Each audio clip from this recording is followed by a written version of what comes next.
So good evening, everyone. I'm Debbie Schwartz, founder of Road to College and the Paying for College 101 Facebook group.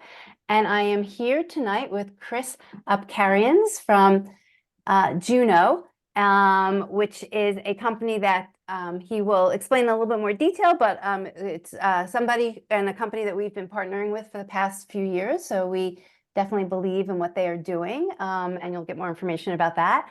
Tonight, we're going to talk about negotiating your financial aid award, touch on as much information as we have about what's going on with FAFSA, and I know that's frustrating for everybody. And before we get started, I'd love to just hear in the chat where everybody is from. Did you get any award information? People who are at CSS schools, I know have gotten their information a while, but just curious if you're one of those people who is still unfortunately waiting for some sort of FAFSA processing, or you have a correction that you need to make. So let us know kind of what your situation is in terms of if you've gotten your award information or if you're still waiting. And while we do that, Chris, I'd love if you could introduce yourself, give a little bit more background on you, and if you want to talk about Juno, and then I know we're going to talk in a little bit more detail as well a little later. Absolutely. And thank you very much for inviting me to be here again, Debbie. Really appreciate it. Good evening, everybody. And thanks for taking some time out of your day to be here with us. So I'm Chris. I'm one of the co-founders of a company called Juno, which does a lot of work in financial aid for college students and graduate students. I started the company about 6 years ago when I was in business school. And for the last 6 years, we've been putting together webinars and tools to help, at this point, about 250,000 families figure out how to pay for college. And where I love to start is tonight's topic, which is how to reduce the cost of college before you even get to paying for it. And so the topic of tonight's discussion is going to be really about some of the strategies that you can use to appeal your financial aid award letter. We're going to spend some time going through details like what the timelines are, what materials you need to pull together in order to submit a compelling appeal, what all the reasons are that you can submit an appeal for both merit-based aid and need-based aid. We're going to cover some updates up front about challenges with the current iteration of FAFSA. I know that a lot of people have not yet gotten your award letters. There's some news bulletins that have gone out over the last week that I'll summarize in just a minute. And then we'll save as much time as possible for questions. At any point, if you have questions on any given slide, please feel free to just type them into the chat box. We'll pause very frequently and try to answer as many as we can. And I'll save as much time as possible at the end for anything that we haven't been able to hit as we go through. So we're going to start with how the appeals process works. First, you're going to, and don't worry if you don't actually have your financial aid award letter yet. We'll get to that in a minute. But just a general overview is that this year, everybody is allowed to appeal your financial aid award letter. It's actually part of law now. And it starts with contacting your financial aid office. They now have to have a process by which you can formally submit an appeal letter and supporting materials. They will review every single appeal on a case-by-case basis. And financial aid administrators have a lot of authority and leeway in some of the underlying assumptions they can change about your personal financial aid application that could make you eligible for more aid. And we're going to talk in detail about what the arguments are that you can make that would allow them to, let's say, exercise that leeway. It's called professional judgment in their way to speak, to help you get more money to pay for college. Once those appeals are processed, you are supposed to be notified of what the outcome of that appeal is, and you're supposed to have another option to appeal that appeal. For reasons I'll get into in a minute, We don't know what that timeline looks like and whether financial aid offices are currently going to be able to do all of those things in a timely fashion. But just as a general overview, you should know everybody has a right to appeal. There are supposed to be well-structured processes that allow you to figure out what to do, and you're going to be able to appeal your appeal. The things that you're going to need, whether it's an appeal for any type of appeal, is a formal letter to begin with. Later on, we're going to give you a link to kind of a draft of an appeal letter that you can use for merit-based aid appeals. Something that we've seen people use successfully, make some small changes to.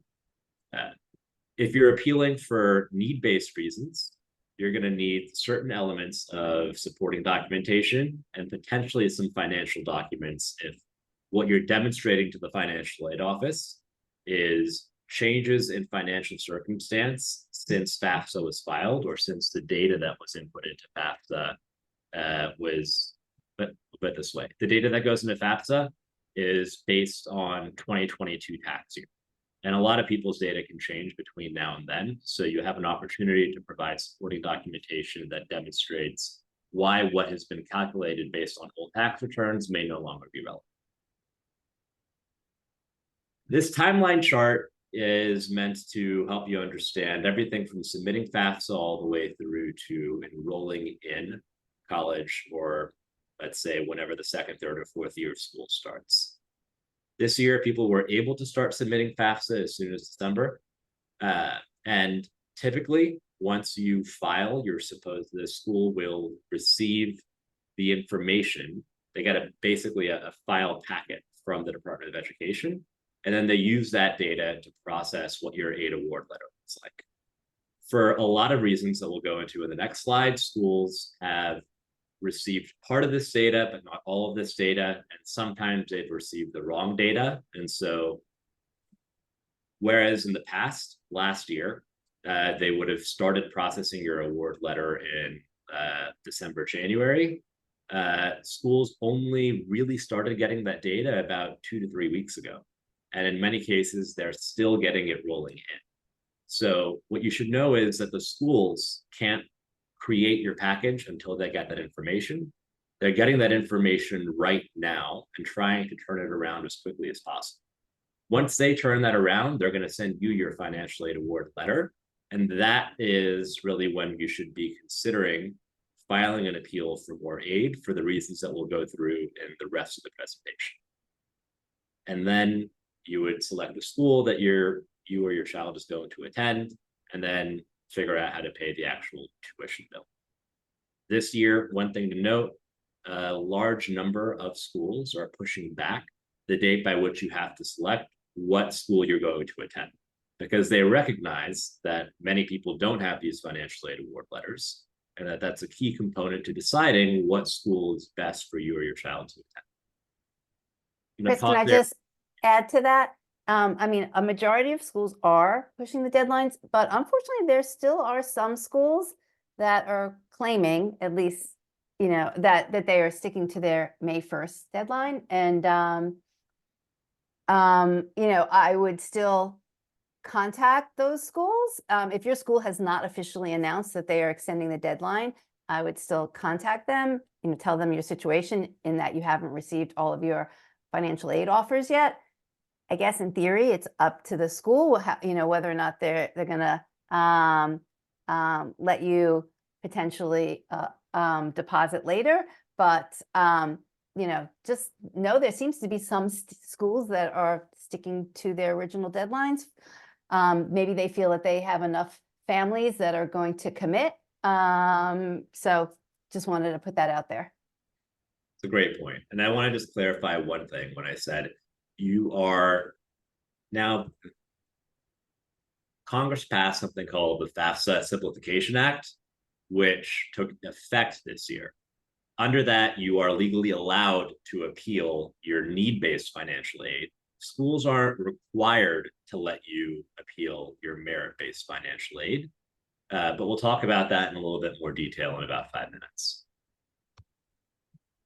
So, candidly, a lot of people have not received their financial aid award packet yet. By this time last year, the vast majority of people who applied for FAFSA already did get it. And I realize that this is a cause for concern for a lot of people. The core of the issue is what I was mentioning on the last slide. It's that the Department of Education gets the data when you file FAFSA. And then they're supposed to package it together and send it to the school, so the school can then give you a letter. They have, for a lot of reasons, been unable to deliver that information accurately to the schools. And so whatever frustrations might exist with the process, just one helpful thing to note is that the fault really does not lie with any of the schools directly, because they are completely unable to do anything about this at the moment. Here's a really quick summary on what's actually going on with FAFSA today. So a lot of things happened over the last 2 weeks. The Department of Education notified colleges and the financial aid office specifically about errors that had happened with FAFSA applications that they had already processed. And that actually meant that 20% of the FAFSAs that the information that they had sent to schools actually was incorrectly calculated. And all of that has to get reprocessed. The earliest they've stated that they will reprocess that is mid-April. So ideally next week. And another 20 to 30% of applications, at least according to some news articles, have some sort of error where either a parent was unable to submit, or a submission was made without a signature, or some other issue in the process that requires additional action by the parent student who filed that FAFSA. But those can't actually get fixed yet in many cases. So if you're kind of feeling stuck because you don't have your aid award letter yet, you should know that about 40% of all people are in a similar position of the school not even having the data to be able to process it and give you something back. A lot of work is being done in the background to try to fix this, but small issues have been coming up every couple of days for the last couple of weeks. What it does mean, though, is if you filed April 5th and later, at least according to the Department of Education, those bugs in calculating what you would owe, or at least how much aid you'd be eligible for, should have been fixed. And so things that were filed from that date and after, effectively the school is supposed to receive their data in 1 to 3 days after that. And then each of them might have a slightly different timeline for how long it takes to provide your financial aid award letter back to you. Again, this is really frustrating for everybody involved, but I unfortunately don't have, there's nothing that you specifically would be able to do at the moment for most of these cases.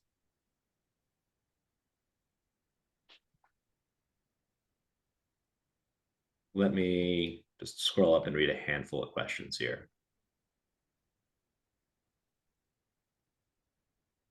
The main question here is just how would you know if yours has an error that needs to be fixed? It's a great question. I'd honestly just start with emailing your financial aid office and realize a lot of people might be asking them the same exact thing. When you file FAFSA, you should, right now you're able to actually log into your FAFSA portal on the FSA website. It's where you actually filled it out, as long as you filled out the online portion. And there should be notifications there if there's anything wrong with the application that you file. And in most cases, there won't be anything wrong there. But on Friday, all colleges got a list of every FAFSA application that they've received that had an error, in terms of not an error caused by you, but an error caused by the Department of Education, and a list of those that are good to go, where the data is perfect. So right now, they're basically working around the clock to determine if any of these have continuing errors and what to do about it.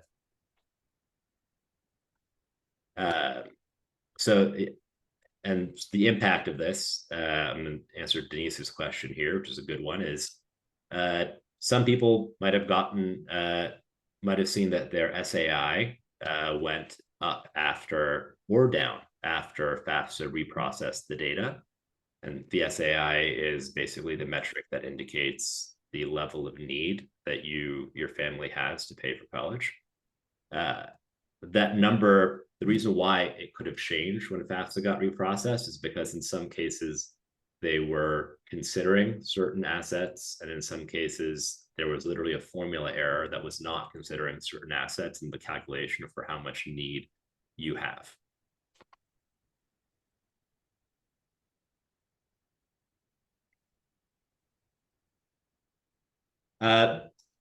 There's a lot of great questions here, and I'm going to try to answer some more of these specific ones towards the end, because I know that these are ongoing issues. But for now, I'm going to switch gears a little bit just to assuming that these errors are done with, once they finally are, and you receive a financial aid award letter, what actions you can actually take in order to positively impact the amount of aid that you and your family get. So to start off with, once you actually receive that financial aid award letter, I really like to think of it as a first draft and not a final draft, because the truth is that a lot of schools do have some portion of their financial aid budget that's left over, especially for merit aid. And if you're not somebody who's asking for a little bit more financial help to make it work, the odds are that somebody else in the same class is. And if there is more money, they'll get it and you won't. And it's important to note that a school is not going to rescind admission just because you're politely asking for a little bit more financial aid in order to make the numbers work. So it's in your best interest to ask, and ask a little bit aggressively. So what I was mentioning before is that schools are required to have a process through which you can appeal at least the need-based portion of your financial aid. They are not allowed to deny all appeals through some kind of blanket policy. They will require some level of documentation to prove the circumstances for an appeal. And what we're going to walk through in about 5 minutes is the different circumstances that can qualify for an appeal and the types of documentation that you'd want to collect in order to prove that to the school. They're also not allowed to charge you any sort of fee for filing an appeal. In some cases, they'll be required, or school policies might require them to conduct an interview, which would basically just be a phone call in order to explain some of the situations that are being raised in the appeal. But they're not allowed to charge you for that either. And they're supposed to publicly disclose the process for appeals on their website. So every school's financial aid website should now have a section that explicitly describes what their appeal process looks like, where you submit, who you email, and what documentation you need. If you don't find those things, please do email the schools that you're interested in directly, asking them for their financial aid appeal process. And again, this is not something to be shy about. This is something that lots of families do every single year. And it's okay to feel a little bit uncomfortable asking for a little bit more money to pay for school, because other people are doing the same thing. And at the end of the day, reducing the amount that you'll have to pay out of pocket is the best thing you can do, in my opinion. I'm going to pause for one more second just to read some more questions and see if there's anything we should address before we move on.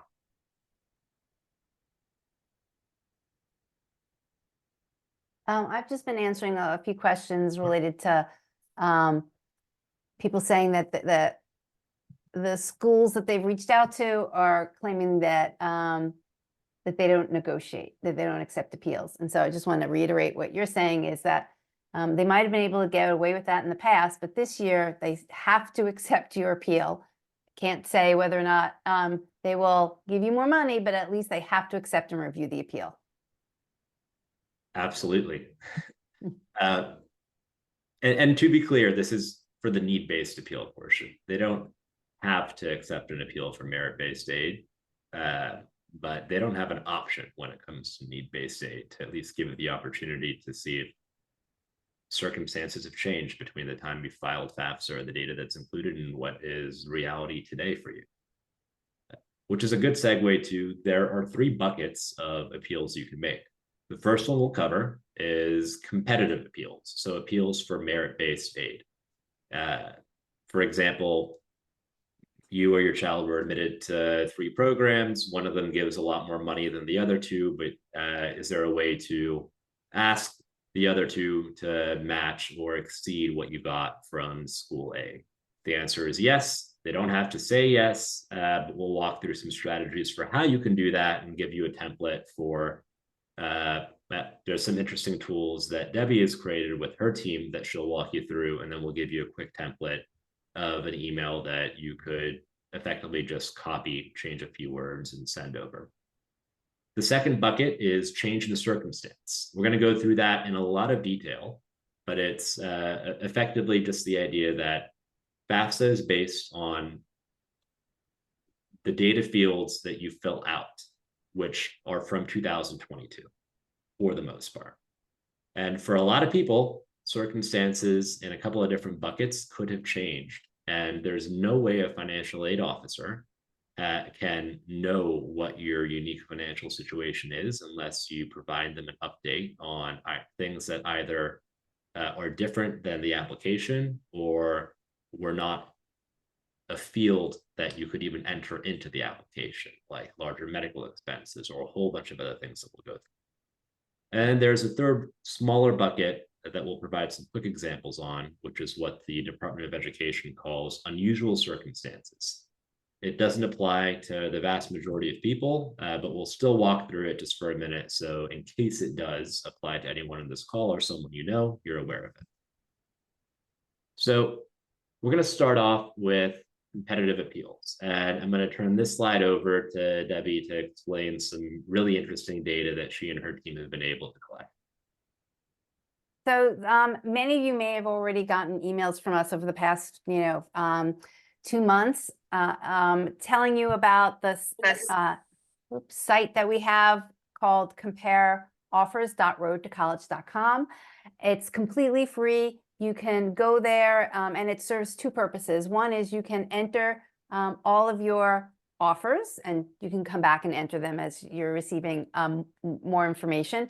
This screen doesn't show it, but if I were to click on the tab that says compare my offers, it's basically a table that uploads all of your offers that you've shared with the site, and it just gives you an apples to apples comparison of what your net cost is. A lot of people can do this in a spreadsheet. We're just giving you the capability to do it here. And once you enter your offers, then you can go look at other students' offers at the same school. And that's what this slide is showing you. This is just an example of Northeastern. I had entered an offer for Northeastern, and now I can see all the other offers that students have entered at that school for this year. And then if you were to click, if you wanted to, you could actually go back and see some previous years.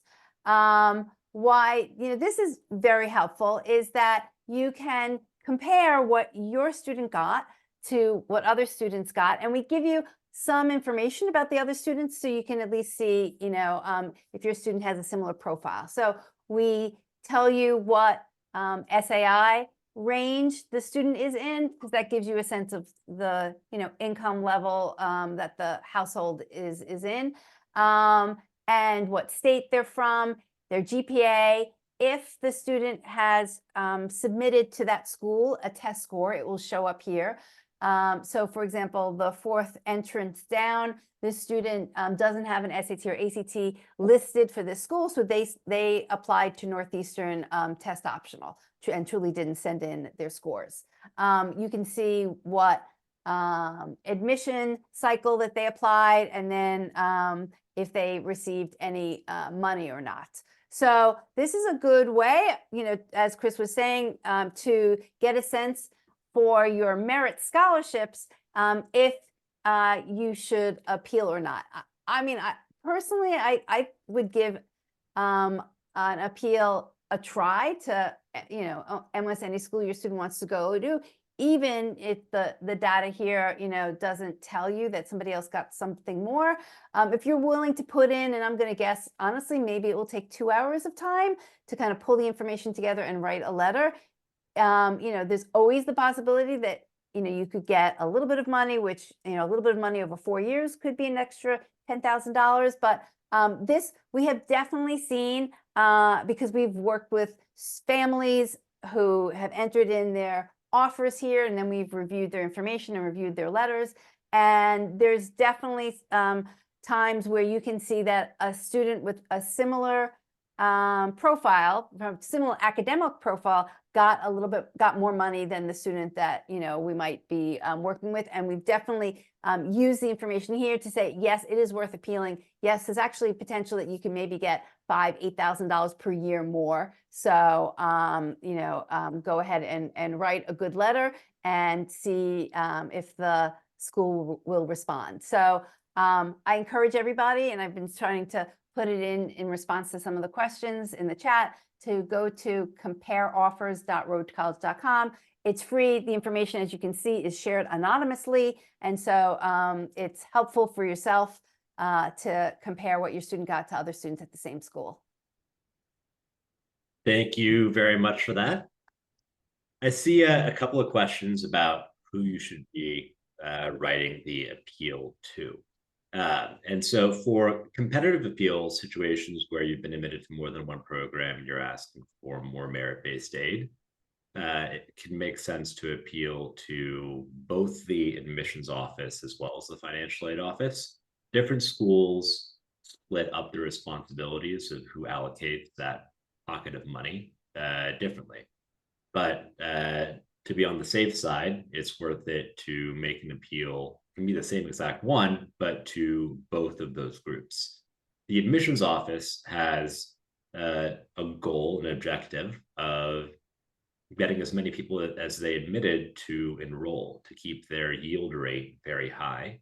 And so they have some incentive to make sure that the applicants they've admitted actually end up enrolling, and they often have a little bit of sway over how that merit-based budget gets allocated. Not in all cases, but in many.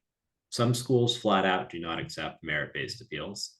And to be fair, some schools change their answer on that from year to year, and in some cases from person to person. So it's kind of almost always worth making the appeal and seeing what happens. The worst you have to lose is your time, which I know is valuable, but there's a lot to gain. It's also worth submitting the competitive appeal to the financial aid office, because at some schools, everything does just funnel through the financial aid office, and they're the ones who make a decision on how that money would get allocated. Now, when it comes to what to say in order to get more aid here, I would start by being a little bit selective about which schools you are asking for more merit-based aid. If it really is the one that your child wants to attend the most, it certainly helps in an appeal letter to explain something along the lines of, thank you so much for admitting me. This is the program of my dreams for X, Y, and Z reasons. I received significantly more merit-based aid from another institution. You don't have to name it. I really want to attend your school, but is there anything you can do to help me close the gap so that I can better afford this? And what I just said is effectively the gist of what the sample letter will provide you with right after this slide looks like. You just want to give them a reason to believe that if they say yes, you're not going to waste their time and you'll actually accept the increased amount and enroll in the school. And again, the worst thing that can happen is that they're going to say no. They're not going to change their decision on admission. Here's a quick template that you can use for these merit-based appeals. So you'll get a copy of this deck. In the deck, there's a link that you can click just on the right-hand side of this slide. Feel free to just copy the text that's there and change what's in yellow if you just want to use this as is. I would, though, recommend editing a little bit to make it more compelling for the rationale why you or your student find this to be the best institution for them. Yeah, so this is an appeal for the merit-based portion of financial aid. We'll get to appeals for need-based in a minute. If they ask which school offered more money, it's fine to tell them.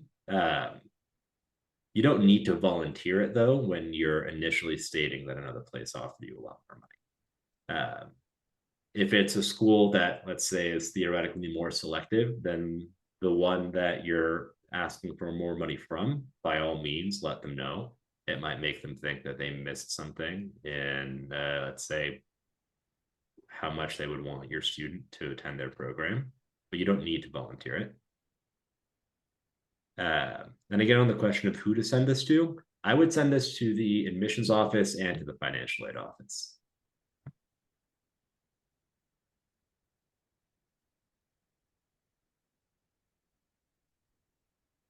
And everybody will get access to this slide over email. So Debbie, correct me if I'm wrong, but this deck and a recording of the presentation will go out to folks probably at some point tomorrow. Yes. Wonderful. So we're going to move on to need-based financial aid. So, memory foam. sorry? No, go ahead. Sorry, I just No muted worries. someone. So when it comes to need-based financial aid, there's a lot of different reasons why you can appeal. And the biggest bucket is something called change in circumstance. So you can just think about this as anything that has changed in your family's financial situation that's not already reflected in the FAFSA application you've filled out. And it can also include details that you didn't have the opportunity to include in FAFSA.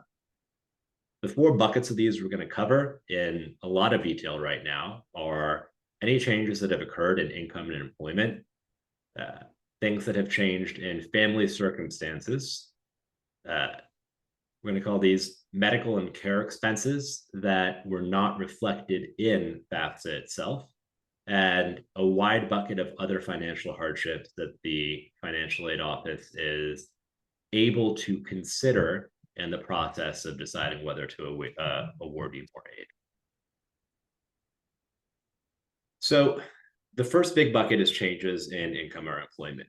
So we're going to go through 4 slides. Each of them is going to have the same format.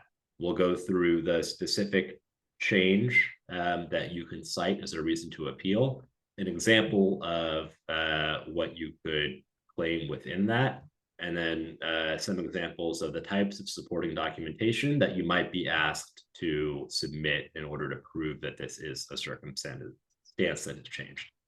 So the first one is relatively self-explanatory, but it's an income reduction or an income change. Again, FAFSA is based on the 2022 tax year. A lot can have changed between 2022 and today.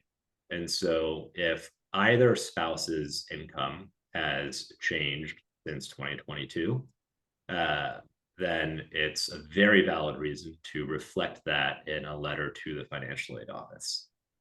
And to back up for one moment, everything that I'm talking about for the next 4 slides is relevant. You would address these appeals directly to the financial aid office. These are no longer about merit-based. The admissions office no longer really has a role to play when it comes to these things. If you are making a case for why income has been reduced, you may be asked to submit recent pay stubs that reflect what that new income looks like, or a letter from an employer that would detail what that income change looks like. The second reason would be job loss, which it's unfortunate, but is certainly a valid reason why the financial aid office can give you more aid. So if either parent lost a job involuntarily, you may want to submit unemployment benefit statements or termination letter from the employer to prove that. Resigning from a job typically would not count towards this change. And at the end of this, I'll give you a list of a few reasons why, other reasons why let's say, an argument for a change in circumstance would not work. And the third bucket here is one-time income, which is more common than people might initially consider. So if there's any kind of inheritance or sale of a property or sale of an asset, or let's say liquidation of some stocks or other investments that may have been reflected in 2022, but don't happen every single year, that's a great reason to let the financial aid office know that the amount of income that is reflected in FAFSA is not indicative of what you and your family bring in today and what you expect to bring in the near future. And so in those situations, you might need to provide a slightly more detailed letter that documents what the source of that one-time income was, and just further explain that situation and why it's not something that's going to happen again and again.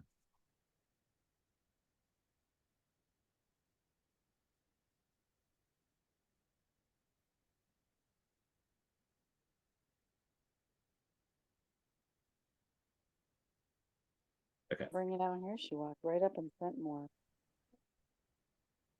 So the second, sorry, 1 second. So we're going to move on really quickly to changes in family circumstance. There's a lot of these that can apply. This is just a list of a few. The biggest one that you should all know about is related to having more than one child who is enrolled in college. So up until last year, FAFSA by default took that into consideration. If you had multiple children who were enrolled in college at the same time, it signaled to the financial aid office. They knew that. They got that data and they were able to process that information and say, okay, because you have more than one kid in school right now, we're going to lower the amount that you actually have to pay. Currently, the updated version of FAFSA no longer takes that into consideration by default. So the school doesn't even have a way to know if you have multiple kids in college. And so the calculations they get and the amount of aid they calculate that you're eligible for does not consider that. Now, financial aid officers are allowed to consider it if you explain it to them. They don't have to make changes based on that, but they are allowed to make adjustments and potentially grant you more need-based aid if they know about this, which is why it's very important, if this is something that applies to you, that you let the financial aid office know now. I let them know this even before you've gotten a financial aid award letter if you have not yet received one. And what you'd probably need to provide for this is proof of the other person's college enrollment or proof of their tuition costs so that they have the opportunity to exercise their professional judgment and help you out. Changes in family size are another great reason why you can get more aid. So one of the key components of expected family need-based aid is the size of the family. And that's only based on the information that existed in the 2022 tax year.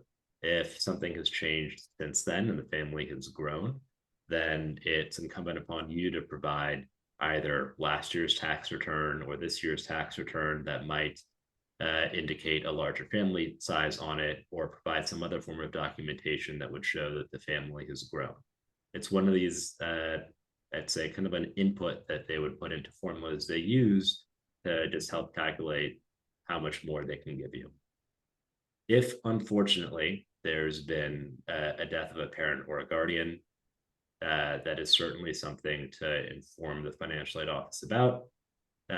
They'll take that into consideration along with the loss of additional financial support that would come from that spouse or guardian to help you get more financial aid. And if there's been a divorce or a separation of the family since the 2022 tax year, or really since FAFSA was filed, the same thing holds true. You may need to provide some documentation that would demonstrate this is the case, but it just gives the financial aid officer the opportunity to update some of those assumptions that could increase the amount of aid that you get.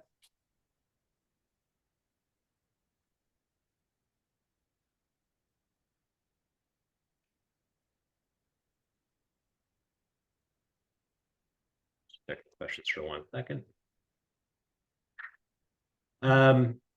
All right, changes and updates to medical care and expenses are, this is a wide bucket. These are a few examples of things that apply, but it's also indicative of just things that the financial aid office doesn't typically get insight into. By default, the FAFSA form doesn't really give you as much room to explain and provide context to what some of the large expenses are that your family might be incurring that make it more difficult to pay a lot of money for your kids to go to school. And so if any of these apply, please do find a way to let them know about it. If there have been unexpected medical expenses, let's say something that is significant and out of pocket that is not covered by insurance, any kind of emergency surgery or treatment for a serious illness, providing information about the medical bills or statements can certainly help the financial aid office give you more aid. If there's some kind of chronic medical condition for the student or for another dependent in the family, it doesn't actually have to be for the student or for either of the parents, then those basically fall into a category of ongoing medical expenses that might not have been fully captured by the information that you had submitted.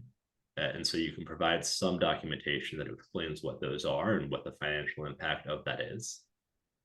And if you're caring for an elderly or a sick family member, or for, let's say, an infant or a younger child, those are all valid reasons, like expenses associated with those are valid reasons why you might be able to demonstrate that you have greater financial need than what the school had initially calculated you have. And the last bucket, these are all reasons why in different portions of, let's say, the Department of Education website and documentation, you can also appeal for more aid. So if you live in an area that was impacted by any sort of natural disaster that's impacted your finances, that is a very valid reason for the financial aid officer to update the assumption. There's been damage to a property, let's say a hurricane, a flood, a wildfire. You can provide some of the information like insurance claims, FEMA paperwork, repair estimates to the office. They can consider it.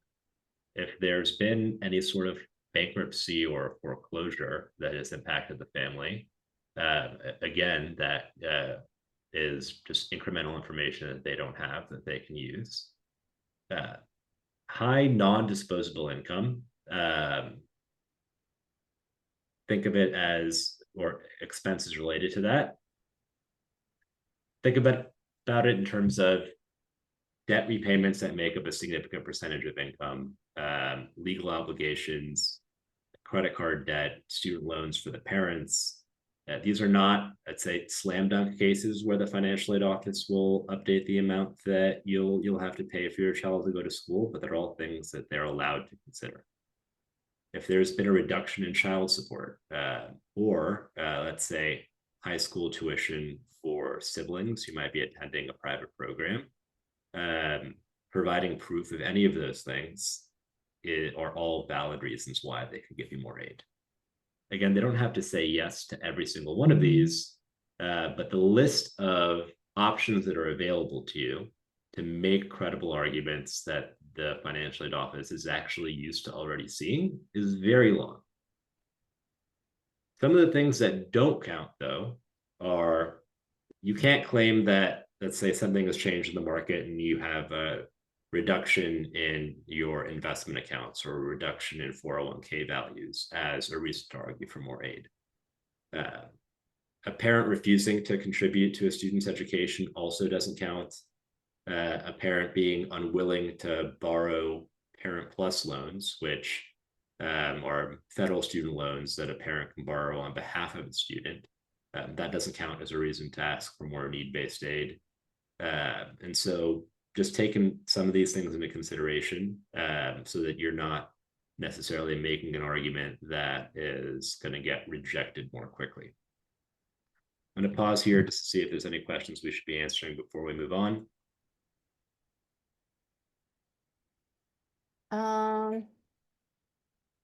Let's see. Good question here. Sorry. ahead. Does the appeal process apply for students already in college? Yes, actually. A great question. And I'm sorry I didn't mention this earlier. You submit a FAFSA application every single year.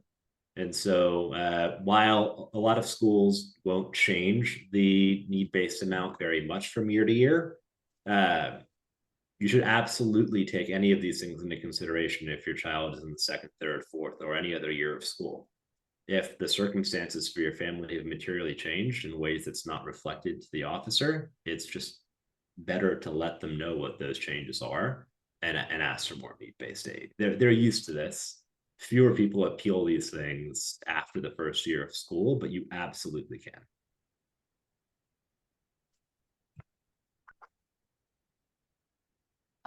The only thing I will add in general, and somebody hasn't asked it yet, but a lot of people are asking about can they appeal based on, getting their offer and seeing, if they've gotten enough. You can also appeal, and a lot of the things that Chris brought up, if you actually get no aid initially, you might have, gotten an offer and they said that, you're not qualified for any aid, but some of the circumstances that Chris discussed might have occurred since, you submitted your tax information from 2022. So, based on your 2022 taxes, they might have said, no, we're not going to give you any aid, but you might have lost a job or decrease in salary or medical expenses. So you don't have to have gotten some aid as an offer to appeal. You can have gotten nothing and still appeal and say, I think my change in circumstances warrants aid now.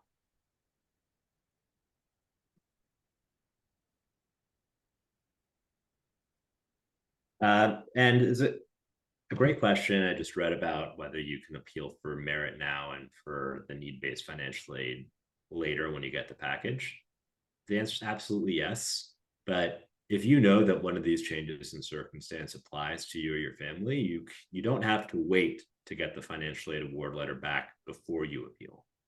Some schools won't officially process that appeal until they've sent you an initial letter.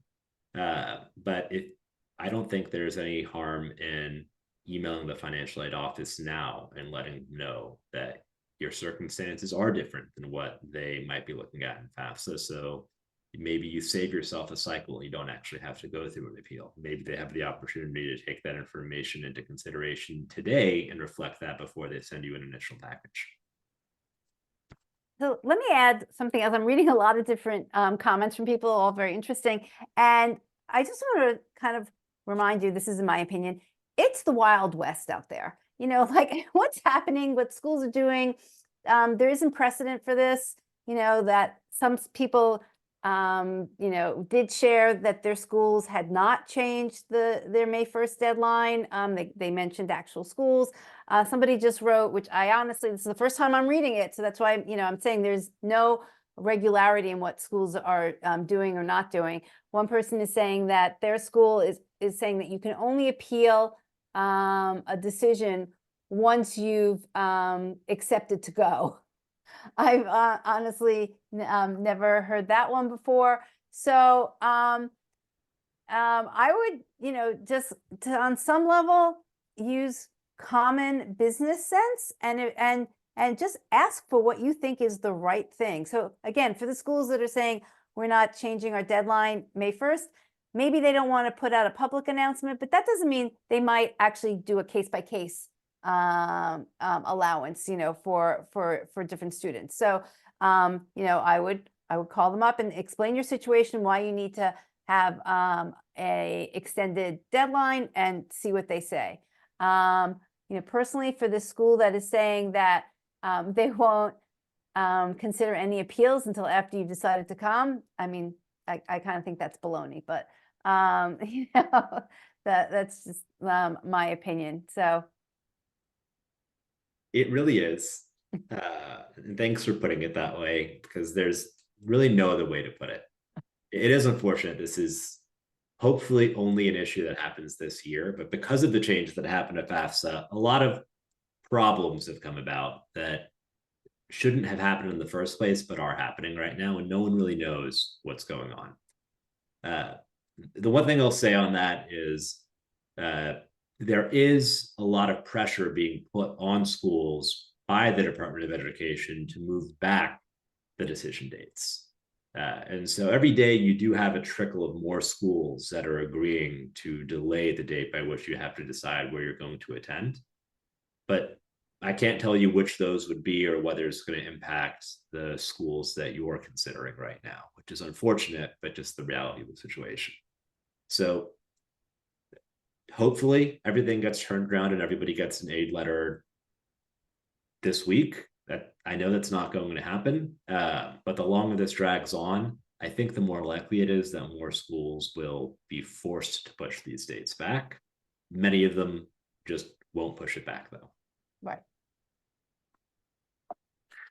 And Yeah. then personally, I think you have to kind of consider that as a personality trait of the school. If they're, that's just, again, my opinion. If a school is showing you how they're going to react, when there's times of problems that are arising. So you just, there might be other problems that arise when your child is in college, and they're kind of already saying this, they're giving you a sense of how they might act in other circumstances. I would just maybe factor that into your decision if that's really the right place for your student.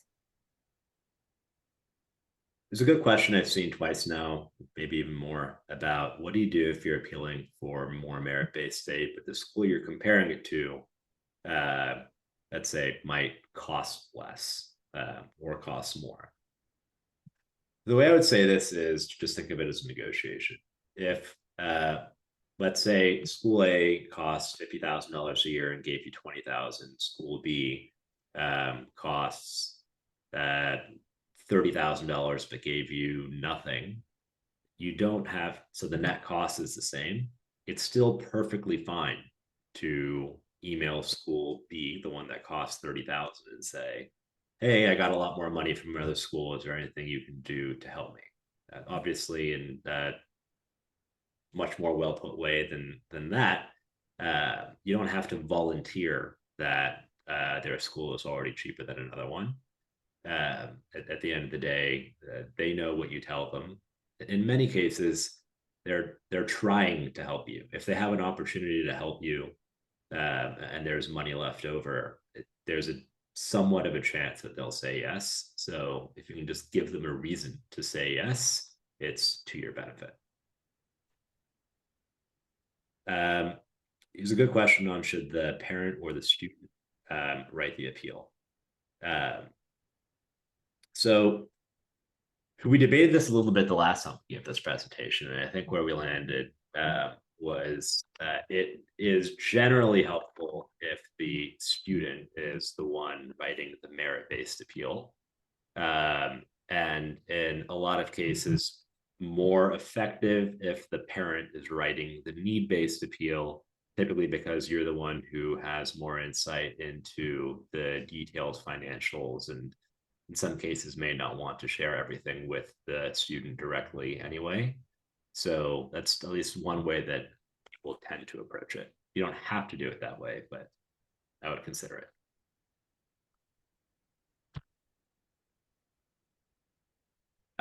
There's a good question here on what do you do if you still need to add schools? You're maxed out at 20 and FAFSA doesn't allow changes and updates. There are some specific instructions for this. Debbie, I'm going to email you what those instructions are. So maybe we can just include that in the email that we send tomorrow. Okay. It's a little bit more detailed than I'd be able to explain this second, but there is a very well, let's say, written out process for that. The last bucket of appeals, and we only have 5 minutes left before I just turn it over to answer as many questions as we can get through. Last bucket of appeals applies to fewer people, but it's important to know. These are some specific reasons, they're called unusual circumstances by the Department of Education, why you can ask for more money. So if the student's been abandoned by parents, if there's been abuse or neglect in the family, and incarceration of parents or student, parental mental illness or substance abuse, or emancipation of a minor, these are very specific reasons why that are actually kind of like written out in policies. The financial aid office can consider providing more financial help to the student or the family. So if this impacts you or someone you know, it's just generally helpful to try to share this information so that the people who need that help know about it and get it. I'm going to spend just 3 minutes talking about Juno for a second before we turn it back to questions. So now 6 years ago, I started this company with one of my classmates in business school. And our goal at that time was to figure out how to navigate the student loan market. A few dozen of our friends were all applying to different places and getting rates at different places. So we decided to form a group of, at that point, a few hundred people who all needed to get loans during the summer. And we asked a bunch of different banks and credit unions if they'd be willing to bid on the rates that they provided to us if we all went to the same place. So simply group buying, but for student loans. Each person still got a different rate, but each one of us got a lower rate through the group than we would have gotten if we went there on our own. And for the last 6 years, we've just expanded that same exact concept to now effectively all schools in the US and Canada. So I'll back up by saying federal student loans are the right product for the vast majority of people. Some people will find benefits through lower rates from private lenders. And for that smaller group of people, we are just there to actually negotiate and find the cheapest option that's out there. From now through the end of this month, people sign up on our site, joinjuno.com, and there's a special link for Road to College that will be in an email that you get tomorrow. And when you sign up, you're not obligating yourself to do anything at all. You have the option to tell us where your child is going to school and what their graduation year is. And we just use the information for the number of people who are interested in the concept while we're negotiating with a bunch of different banks and getting them excited about a large number of people who could go to them. So they then are willing to trade their margin on the loans for the amount of volume of business that they can get. And so in May, we get final bids back from a bunch of different banks. We compare the rates they're offering to different people, and we choose who's offering the lowest overall rates. And then we just make those available to people in June. We don't run a credit check. We don't, on our side, none of that happens until June when we tell you which bank is actually offering the best product.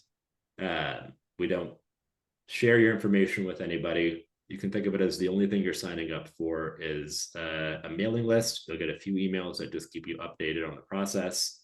And if this applies to you over the summer, if it's a product that might be beneficial to you, you can choose to use it. And if not, it doesn't matter at all. Right now, we have over 16,000 families who are signed up to use this over the summer. That represents almost $500 million worth of loan volume. And that's the reason why a lot of banks are excited about reducing the rates they would charge in order to work with our group. And yeah, just to recap, think of this as a free option that would give you access to the lowest things that we can negotiate. And over the summer, we do a couple of more webinars with Debbie where we walk through end to end the entire student loan process, which federal student loans make sense for each person, and the scenarios where it could make sense to use private student loans. And not to sell against myself, but I will caution now that private loans aren't right for most people, but they do make sense for some people. And we will be there to help you find the best version of it if it does make sense for you. So Chris, somebody's asking, when you sign up for Juno, do you ask where the student is going to college? We do, but if you don't know. Right, that's what they're saying, they don't know, yeah. Yeah. If you don't know where, it doesn't matter. If you update where later, the only thing that impacts is over the summer, we basically just research what is the tuition due date for every single school. And we just send reminders like 60 days out and 30 days out before what that due date actually is to folks. So depending on what school is entered in the profile, that's the reminder that would get sent based on the email, but it won't really impact anything else.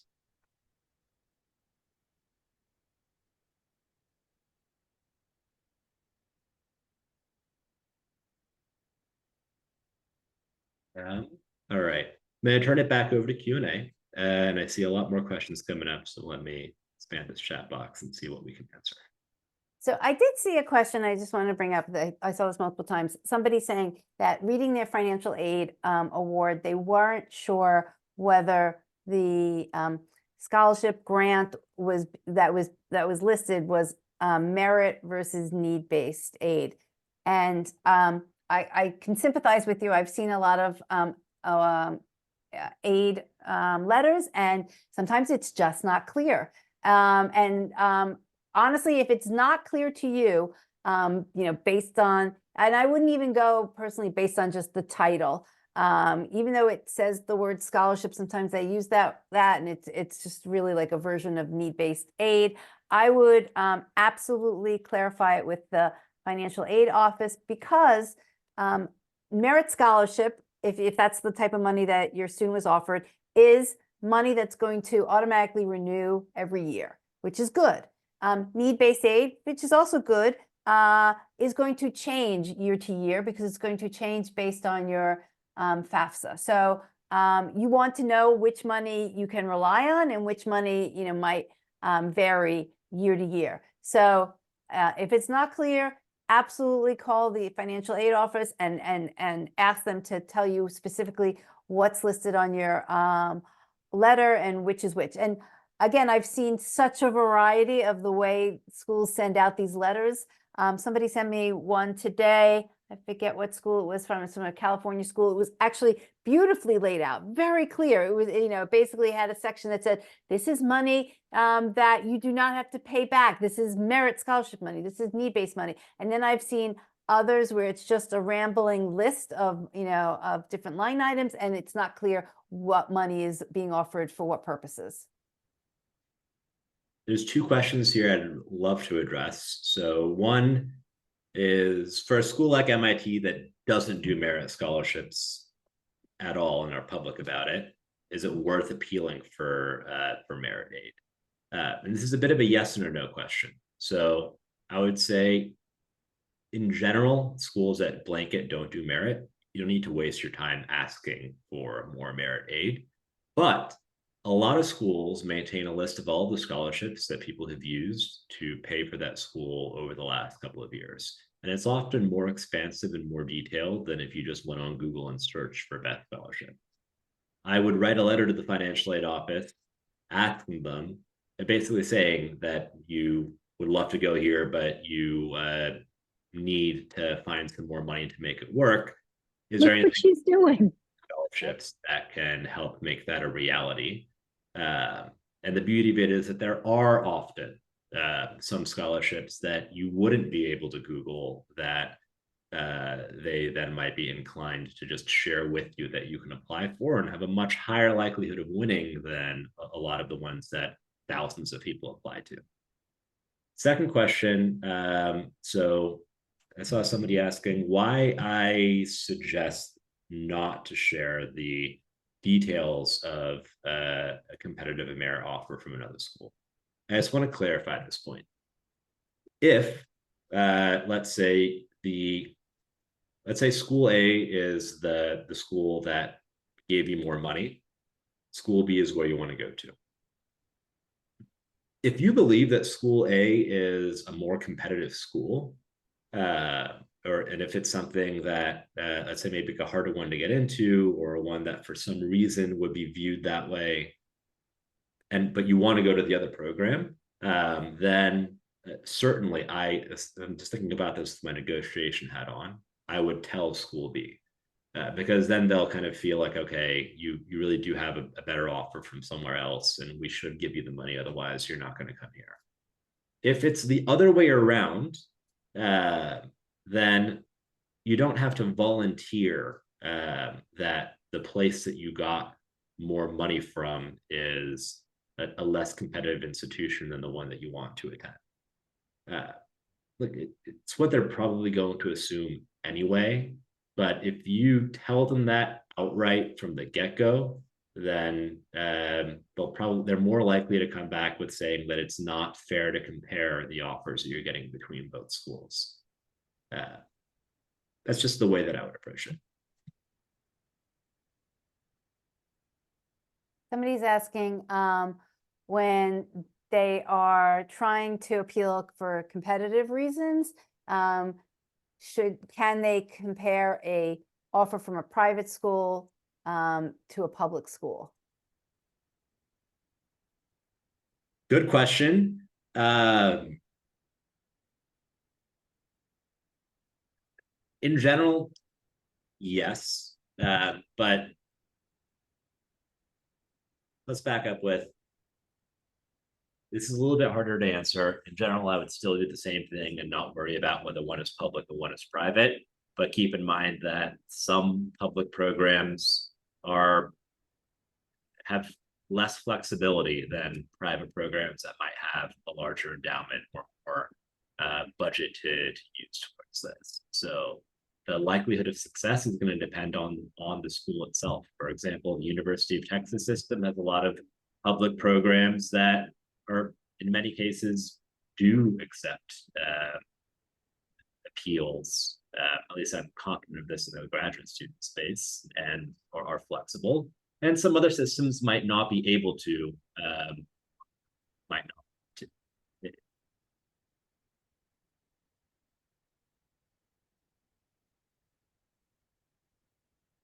There's a question about, is need-based aid going to be the same for all schools, or is it determined school by school?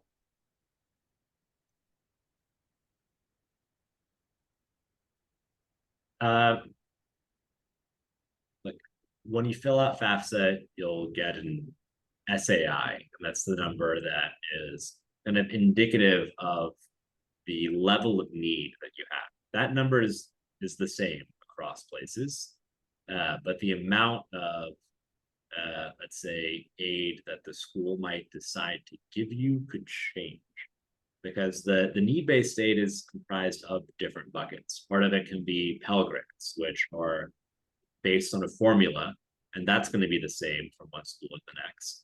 But other parts of it come out of a need-based aid budget that a school has. Some schools have a really big budget, and so they're able to provide a lot of need-based aid. Some schools don't have much of a budget at all, and so they might not be able to do anything.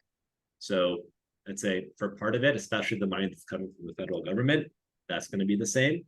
But the rest of the need-based aid bucket is going to be entirely dependent on that school's financial situation. So somebody's asking, if the school uses the CSS profile, can you still apply for an appeal for need-based aid? Like, does the school only have to accept the FAFSA to apply for Good question. need-based aid appeal? No, in parts of this, I'll caveat, it's going to change a little bit from program to program. But in general, you should be able to appeal for more aid if any circumstance has changed. And I can't guarantee that anyone is going to say yes, but the reasons that we walked through before should work for both FAFSA and CSS.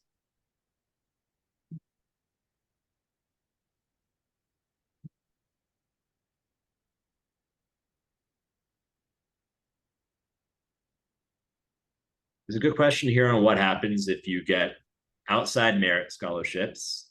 Does the school adjust their merit offer or need-based offer down to a lesser amount so that the total comes out to account for that? And unfortunately, the answer is yes. So if you got a $10,000 Coca-Cola scholarship, the school is supposed to reflect, and you got 100% need-based aid to go to the school, you won't be able to keep that $10,000. It, in most cases, will get backed out. So it's just something to know. And in most cases, that scholarship gets reported to the school, not in all, but in a lot of cases, it gets reported to the school. And so even if you're wondering, are they going to find out or not, you should assume yes, so that you don't end up, let's say, spending money that you might not otherwise have.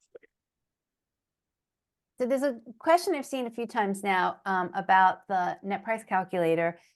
What if the offer that comes back is different than what the net price calculator said the school was going to cost? This is a good question. You're not going to love the answer. Right. Net price calculator is really a rough estimate. And what the school comes back with is truly the source of truth. Actually, Debbie, I'm curious if you think that your data set that you've been pulling together is at this point maybe a better indication of net price for someone than even using a net price calculator for some schools. I mean, that's a good question. I think for some of the schools where we do have larger number of offers calculated, and I could send a list around, but like off the top of my head, I know it's schools like Susquehanna or Northeastern or University of Pittsburgh, University of Delaware. Just because of the number of offers we have, I would say it's pretty accurate. Actually, a feature that we're going to include next year is to allow people to share what their net price, what the estimate was from the net price calculator. Ah, great. So that we actually will be able to do that type of analysis to see what they got and, overall how did it compare, but we don't have that yet. So good question. So depends on the school. If we have enough volume of offers, I think it's a good source, as good or maybe better than the net price calculator. Interesting. Very helpful to know. Good question here on, so someone called a school to ask what their change in circumstance appeal process is, and they were told that they had to set up a meeting over the phone or in person for this. And apparently in this scenario mentioned that they couldn't speak to the parent, had to speak to the student individually. It is possible that, so one of the structures that the FAFSA Simplification Act and the Department of Education regulations put in place is that schools may require an interview in the appeals process. They don't have to, but they may. And so some schools have a standardized process where this is the case. This is all new. I haven't heard of scenarios where they've been unwilling to talk to the parent and only would talk to the student. That's a little bit surprising to me. But as Debbie was mentioning earlier, it's kind of the Wild West, and a lot of these processes are kind of being developed today. So it's possible that that's the case, but I would still ask the financial aid office directly if they can make an exception for that, because candidly, I find that, I wouldn't say unfair, but suboptimal. Like they should be willing to talk to you directly. Let's see. So somebody's asking, their student applied to two CSS schools, both claim to meet 100% of need, but the need-based aid amount that was given back is different. So I would say, there's a few reasons. One is you're not telling us the cost of attendance might be different at the two schools, so that's one reason. The second is, each at CSS schools, each school kind of has their own formula, and the formula isn't transparent. And what also isn't transparent is actually what the calculated, their calculated SAI is from the actual CSS form. So you're kind of not having all of the information to really know what numbers the school is using. So I would ask each school, what did your SAI actually turn out to be from their CSS calculations? And then you have a better understanding of why the schools might be different in the aid that they offered. Another question here on, should we state the specific amount we need in the appeal letter for merit and or for general financial aid appeals? This is a really good question. For merit-based aid, the way I would do it, and people do this differently all the time, is if another school gave you $20,000 more, and you mention that number, that's very helpful for them to understand kind of what number they would maybe need to get to. But again, they don't know what the difference is in cost of attendance. If in a normal year, if you're doing this next year, I'd say it's okay to start without mentioning a number, because you want to see if they'll go high before you ask for more. Because this is such a disaster this year in terms of timing, ask for the number that you want and see if they'll say yes, and ask a little bit high, assuming they're going to come something below. For the need-based side of it, you're welcome to ask for a number, but that's not going to change things as much. What's going to impact the amount of need-based aid that you're provided is typically more what you can demonstrate has actually changed in circumstance, because in most cases, they're going to be inputting those numbers and those scenarios into calculations that determine what your need-based aid amount is. If you want to go out with a number, by all means, please do, but just know that. Should an appeal letter be mailed or emailed? This is a great question. Check the school's financial aid website, and in some cases it's supposed to be publicly listed on their website what their process is. Each school can set a slightly different process. I looked at about 25 schools, and all of them had either an email address that you would send appeals into, or had a portal where you would select the reason why you're appealing and provide, basically enter the reason, the letter into a text box, and then provide supporting documentation by uploading it to the portal. So it should be readily apparent on each school's financial aid website. There's a really good question from somebody asking that if they appeal and the offer comes back and maybe they actually get more money, but it's still not enough, can they appeal again? And the answer is yes. Yes. Keep going back, you know, again, no guarantee the second time, but keep going back and let them know that it still wasn't enough, but you're still interested. Yep, you absolutely can. Let me just tell people something that I read from the government, because there's a lot of questions about how do I know if my FAFSA has a mistake in it. And I can't answer that for sure. I'll just give you a few suggestions that people have offered. One is that you should go into your portal and see there's a summary. In that summary, it shows some of the information that is used in your FAFSA calculation, not all of the information, because it doesn't, I don't think it shows tax information. But so at least review any information that can be displayed in the summary and make sure that that is accurate. What I have heard is in that summary, a piece of data that has had the biggest mistake, and you might have entered this correctly, but I think that this has been a problem in the system, and the system changed it, is your family size. So I've heard that, you know, people have entered it correctly, and then when they've been reviewing their summary, that family size number is incorrect. So you know, at a minimum, you can do that work to see if there's any errors in the FAFSA information. What I have also read from the government, I mean, they put this out. I read it directly from them, but you know, I feel like until it actually happens, you don't really know if this is going to happen.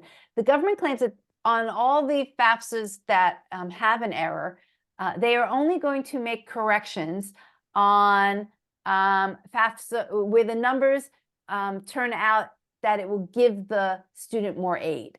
So if for whatever reason your FAFSA actually has been calculated and maybe it's incorrect, but you're getting more aid, they're not going to redo the FAFSA in those cases. There's I a don't- little noise on that. Okay, I think last Thursday at some point there was a quick update that that will no longer be the case. If there was, okay. they're going to go back and reprocess everything in mid-April. Again, this is changing day by day, which is an enormous source of frustration for everybody. But at least as of Friday morning, that was the case, that they'll be reprocessing everything that had an issue.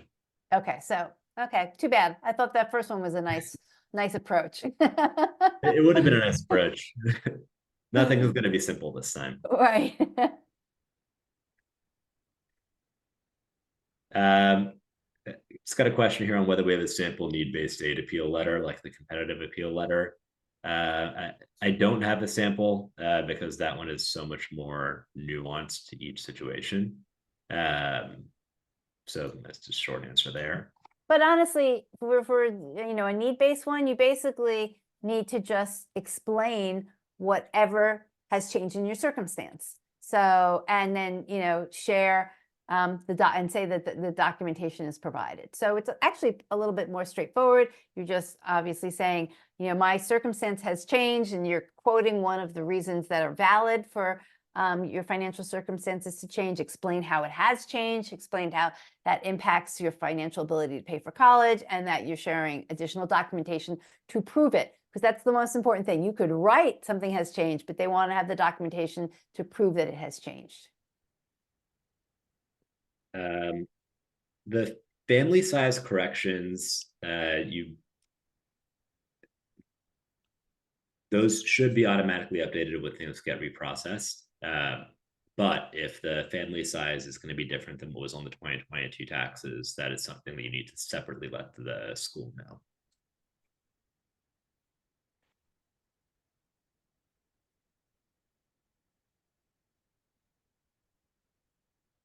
If you're out of state, schools can still give institutional need-based aid. Process is going to be a little bit different for each place. Some places will have a lot of need-based aid, some won't. And some states will award different levels of need-based aid to in-state versus out-of-state schools, students, but it's still possible. Question here, do you need to provide documentation along with the letter or later? In a lot of cases, you're going to need to provide the documentation at the same time as the letter that you're providing. And so in most of the financial aid appeal portals that I've seen on school websites, they ask you to submit the documentation at the same time that you submit the appeal. Even if it doesn't, I would recommend pulling together those materials and sending them just so that you can get to a quicker answer. You don't want to, from their perspective, or if you're just sitting in their shoes for a moment, the folks who are going to be reading these appeals, they are scrambling right now to put together a first package, let alone look at appeals. So the more you can put together right now that they can quickly respond to, the better. So somebody has asked, does it ever go the other way that that when you appeal, they take money away? I've never seen that. Never seen that. If you perhaps sold somebody that you want the $1 billion Powerball, that would probably change things. But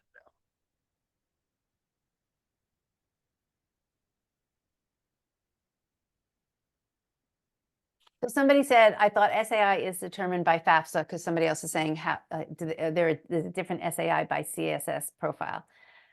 So the terminology, is from the government. Yes, the FAFSA, I would call it a FAFSA SAI, and then there is a CSS profile SAI. So schools that use the CSS profile, they're still using your SAI from FAFSA, and they're using that information to determine whether you get Pell Grants, whether you get subsidized or unsubsidized federal student loans, but they're using their CSS profile SAI to determine how they give out their own institutional money. So those SAIs can be a little different.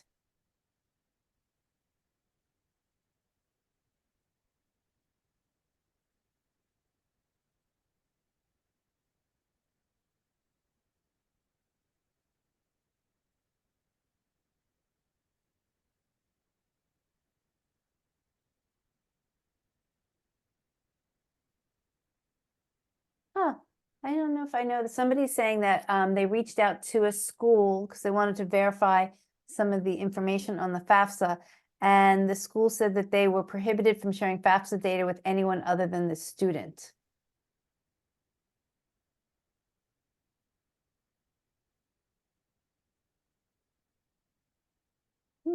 Theoretically possible. Yeah, but I'm not sure I know that detail. I've never run into it. Similar boat. I've talked Yeah, about. so that whoever wrote that, if you want to send me this at support@rhodescollege.com, support@rhodescollege.com, I'll follow up, just because now I'm curious about that.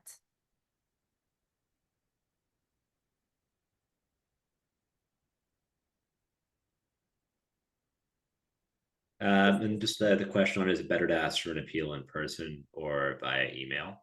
I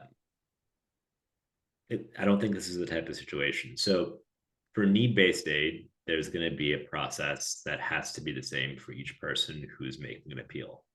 It's kind of part of the rules around that process. So whatever that looks like on the school's website is what you should follow. And it's almost always going to involve an email, and in some cases, perhaps a phone call or an interview on Zoom or some other format.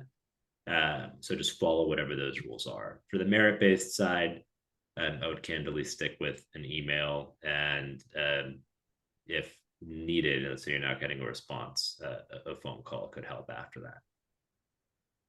So somebody wrote, they said student is down to deciding between two schools. They want to send an appeal to both those schools, but the student hasn't made a decision truly which school that they want to go to versus the other. And I will just say, in general, any merit appeal that you send, whether or not your student has truly decided that that's the school they're going to go to, you want to make it feel like they have made that decision in what you write. Because a school wants to get the sense that if you're appealing for merit, and if they give you merit, one of the reasons why they're going to give you more is they want to kind of use that to have your student finally say yes. So you want to give the sense in the letter that if you get more money, this is, truly the school your student wants to go to. Does your student have to follow through like that? No, but you want to give that sense when you're appealing and you're writing that letter.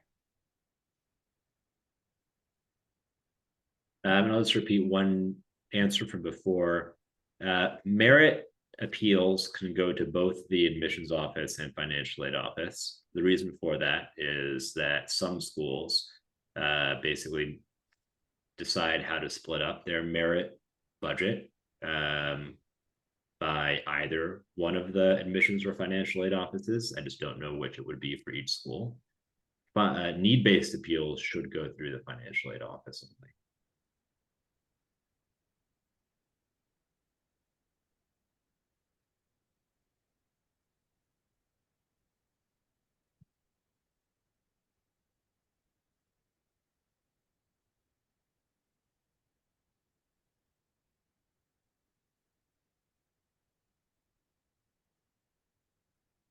You don't have to wait until you receive an offer to ask for more money for need-based aid, especially.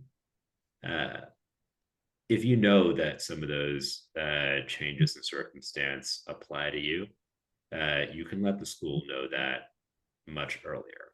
They might, in the way they process, they might not consider that a formal appeal, by the way. It just might look like you sending the financial aid office an email now, letting them know that additional data points they should consider when calculating what your need-based aid looks like. Here's what those reasons are, and here's the supporting documentation. Otherwise, some places might say, that's great, you have more information, but you have to wait for us to process it first and then submit the formal appeal. Different schools will do it differently right now. There's no blanket answer that will cover everywhere. I would just shy on the side of letting them know more earlier if you can. So here's a great question. Maybe we want to even use this as the ending question.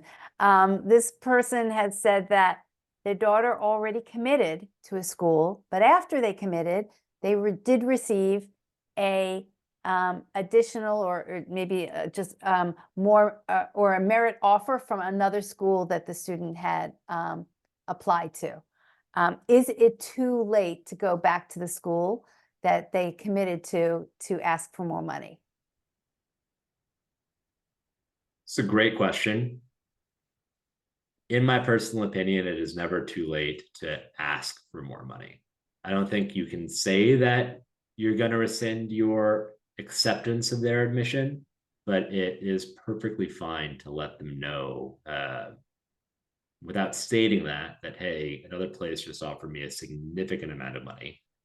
Is there anything you can do to help me close the gap between what it's going to cost for me to finish my 4 years here and what I otherwise would have had to pay? And if you frame it sort of like that, you're still committing to staying at that institution. You're asking for them and to look at you in their good graces, and if there's more money left over, help you out. That's at least the way that I would approach it.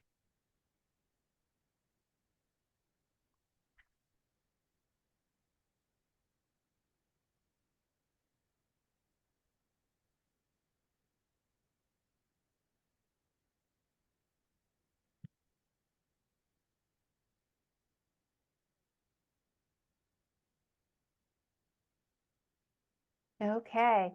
Chris, did you mention about your scholarship? I have not actually. Juno does also provide a monthly scholarship to folks. Debbie, do you mind if we maybe include a link to that in the email that we send over tomorrow? Sure. Cool, that'd be great. I'll just put it below where just the general sign up link. So yeah, we do also offer a $1,000 monthly scholarship to folks. Been doing that for a couple of years now. And so we'll provide you with contact information for that as well. It's relatively straightforward.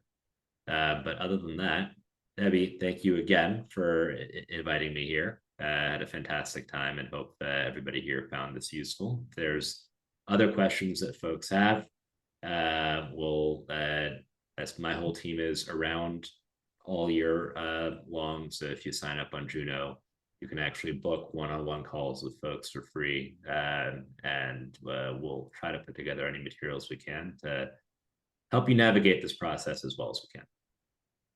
And hopefully in the next few weeks, this will come to an end. This has been extremely extended compared to other years, but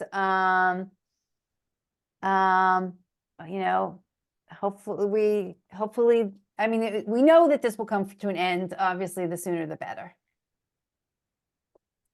The sooner the better. Fingers crossed. Exactly. Well, thank you, Chris. Thank you for all your great information. Thank you, everybody, for coming tonight. Hopefully, this was helpful.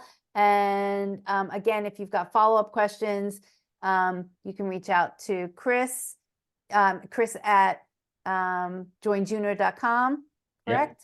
Yep. Or if you have questions about the process or even about Juno, you can also email us at support@rhodecollege.com and we'll pass information on to Chris and his team. Okay, everyone. Good night. Night. Good luck. Keep us informed about what's going on. And we'll see you soon. See you. Bye.